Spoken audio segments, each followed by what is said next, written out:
വരുന്ന ഒരാൾ ക്ലാസ്സിലൊക്കെ ഞാൻ എന്ത് പറയുന്ന ഇവന്മാരെല്ലാം ഇത് വെച്ച് മുതലെടുക്കാൻ വേണ്ടി മാത്രം ഇവരെങ്ങനെ ക്ലാസ് കിട്ടിയില്ല.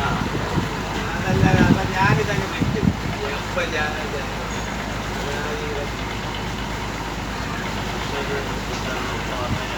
ഞാൻ പറഞ്ഞത്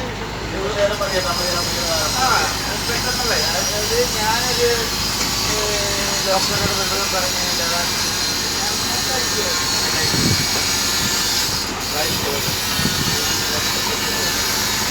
ഒരു ഡോക്ടർ എന്ന് പറയും 10 ദിവസം നടക്കണം വീട്ടിൽ നിന്നുണ്ട്. അപ്പോൾ എനിക്കത് നടക്കും ഒരു 10 സാധനമാണ്.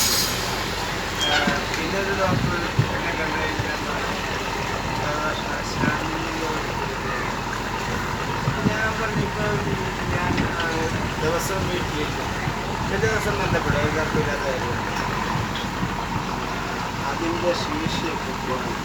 അതിനൊരു ഗുളിക ഞാൻ വേണ്ടോ ഇതൊന്നും പുള്ളി അതിന് വേറെ പൈസ തന്നില്ല. ഞാൻ ഡോക്ടർ എനിക്ക് അതിന് കുഴപ്പമില്ല. പിന്നെ ഗുളിക കഴിച്ചു കഴിഞ്ഞാൽ പിന്നെ ആ ഗുളിക നമുക്ക് അപ്പം ഞാൻ ഇല്ലല്ല അതൊന്നും വേണ്ട ഡോക്ടർ. വികാസം പക്ഷെ അത് ഭാവിയിൽ പ്രശ്നമാണ്. ഇന്നലെ വരെ വേണ്ടി പോയി. ഞാൻ ഇപ്പം പറയും